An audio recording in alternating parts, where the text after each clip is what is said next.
today let's start with chapter number 9, Introduction to Small Basic. In this chapter, I will tell you about small basic, opening of small basic and some small basic environment, and then writing a small basic program and saving a program and executing and different elements. And lastly, I will tell you about the statements. So let's start with the computer programming. It is a process of software development using programming languages. They are understand programs written in certain language, just like we speak in our mother tongue. So these languages are called programming language. There are many languages that a computer can understand, and small basic is one of them. So let's study about small basic. Basic, it is very simple programming language used for calculation, which is used for calculation and business application. Its name stands for beginners all purpose symbolic instruction code. So small basic, it is a simpler version of basic. It is a programming language that makes programming simple and easy for the beginner. It enables us to do text based programming. In this, what we do? We do text-based programming by using simple English commands. So, in this, we can use simple English commands, and it is a programming language that is defined to make programming extremely easy, approachable, and it is fun for beginners.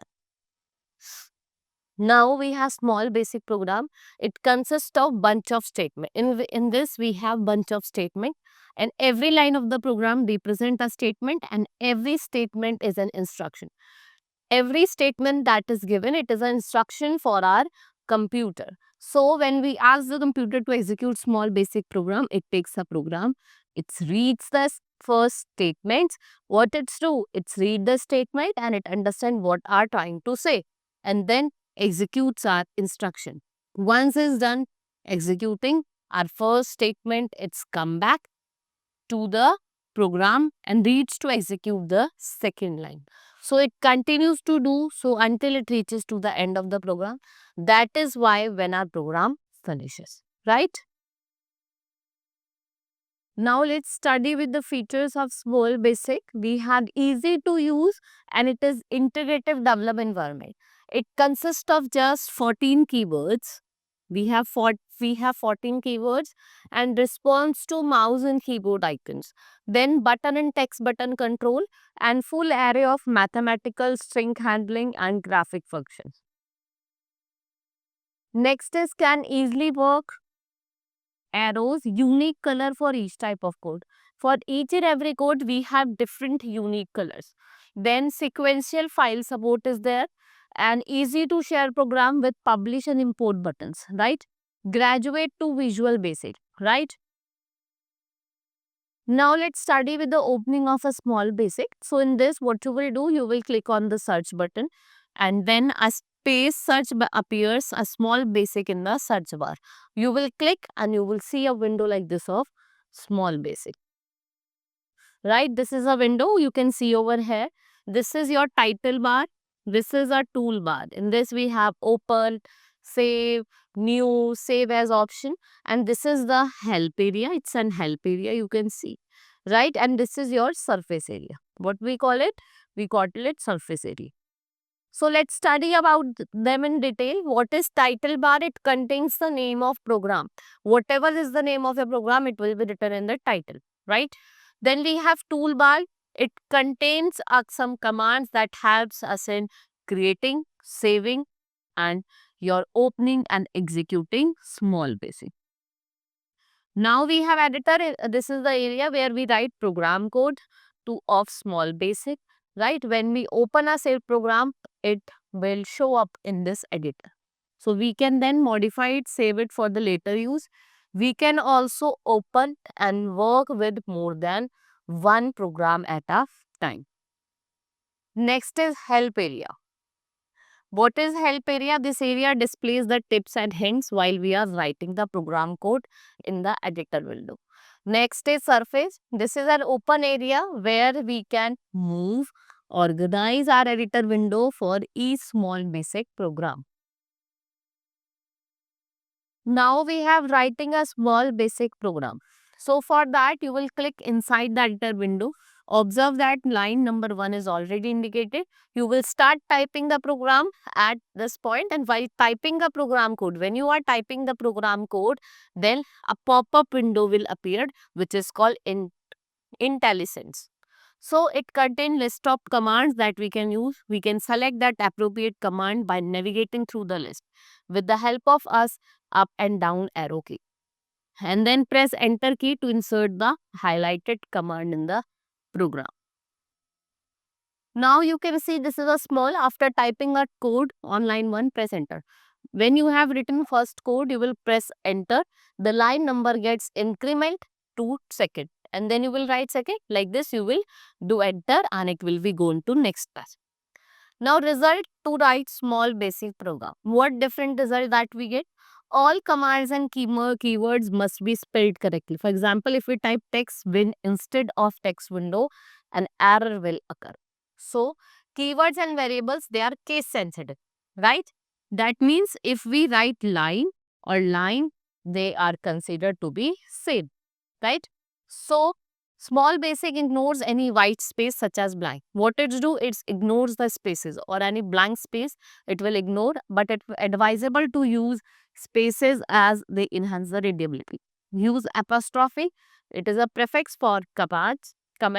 Variables are never declared and any value can be assigned to a variable. Next is saving a program. You have to click on to the save button in a file group. I have shown you the file group. There you have to click on the save button. Choose the desired location to save the file. Give a meaningful name of the program in the file name text box and then press the save button. The file will be saved with extension .smallbasic or .sb. Like this, when you will go to save, you can write the save in and you will save the button and it will get saved. Now executing a program. Now you have to run the program. So for that, click on run button on the toolbar on press F5 function key. The command window showing the output will appear.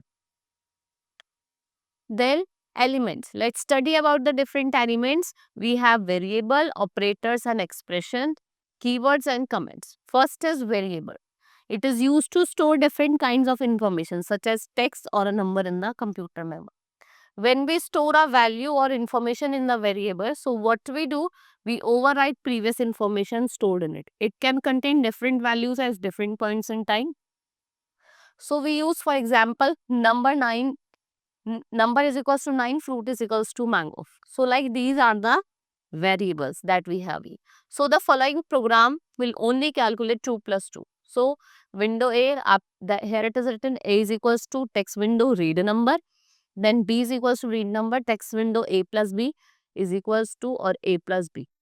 Like this it is written. So let's study about the different types of variable. We have different types of variable, numeric variable. What is numeric variable? That store number for calculation. It's whole integers that are called integer variable. So we can say that the numeric value holds decimal number. They are called floating variables like 76, minus 66 or 8.29. Now string variables, they are the set of characters that can be a mixture of number, letters and other characters like welcome word, 555, Chabra collection, and this is the string. Then Boolean variable, they are used to make decision. These types of variables hold two values, true or false. Then we have the names we give to the variable. Whatever name we are giving to the variable, they are called identifiers. Variable name can include letter, a lowercase or uppercase, digit, 0 to 9 and underscore character also. Variable name should always start with letter or underscore. Always you will see that the variable name will start with letter or underscore. Variable name can only use letter, digit, underscore. Name of variable should describe the value that they can store. Do not use small basic keywords like if, as, then, and why to name the variable. It means small basic are case sensitive. Now let's study about operators and expression. What are operators? They are special symbols to express an operation. There are three types of operators: arithmetic, logic, or rational. So first is expression. It combines operators and numerates. And expression having arithmetic operator will result in numeric value, and the rational and logical operation in an expression will result in a true or false value. So we have arithmetic operators that are used to perform arithmetic operations between two operands. There are five arithmetic operators defined in the following table. Addition, add the values like x plus y, output 12. So minus subtraction, subtracts right hand from the operand, x minus y is equals to 4. Like multiplication, we will say it multiplies the operators values like 32 x into y. Then division, divides left operands by right operands, that is your x divided by y. Exponential means power, x to the power y. Then we have logical operators. They are used primarily in expression evaluation to make decision. They support some logical operators like we have at. It returns true if both operands are true, right? If both the operands are true, your output will be true. If both the operands are false, your output will be false. So, or means it return true if one of the operand is true. Anyone. If one is true, another is false, the answer will be true. If both are false, the answer will be false. So, if any of the one operand is true, the answer will be true. Now, rational operators, they compare the value of two components. Its work is to compare the value of two components. Right? For equals to, it check if the value of two operands are equal or not. If yes, then condition become true. X is equals to y, false. Then we had not equal. It checks the value of two operands, whether they are equal or not. If the values are not equal, the condition will become true, right? Then we have greater than.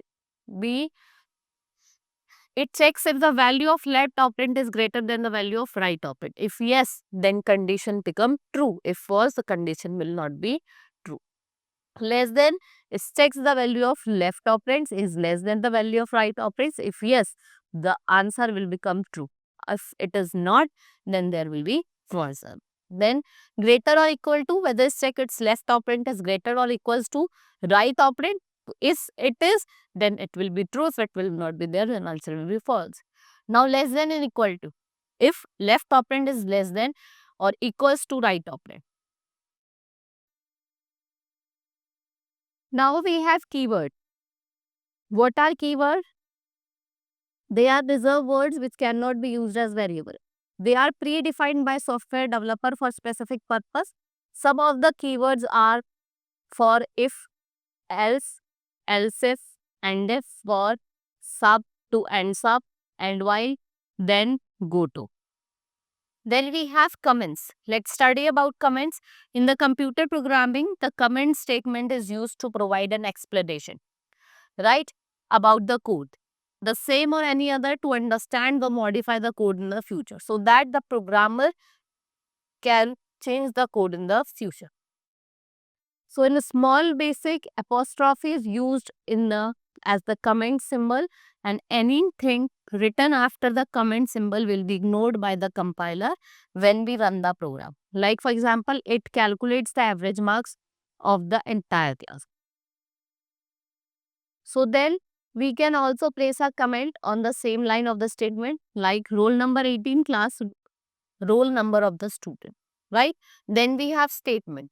We make decisions in our daily life and based upon the condition that we are in, or we know that we will face in a particular situation. We face similar situation when we are in programming. So the statement of a program specify the action that is to be taken only when the condition meet. So once the condition is satisfied, execution stop. Whenever your statement is gets satisfied, then it's if. So if I will tell you about if then statement. So in if then statement, most basic type of branching statement, it is used to take decision based on comparison. In this, what we do comparison between two things. It checks only the true condition. What it checks only the true condition. Like if condition then statement, if it is true, then it will endless. Right? If the condition true, then the instruction specified after then is executed. If condition is false, then there will be no output of if block and the control will transfer to the statement hidden after and if statement, right? Like this is the input, the answer is not given, it is written and if. You can say good evening, the word, press any key to continue. If you want to continue, you can press any key. Now, if then else, it is another branching statement which is called bidirectional.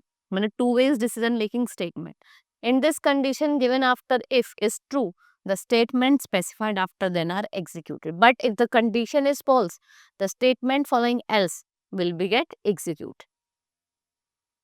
Right? Like if condition, then statement, else statement and if. Right?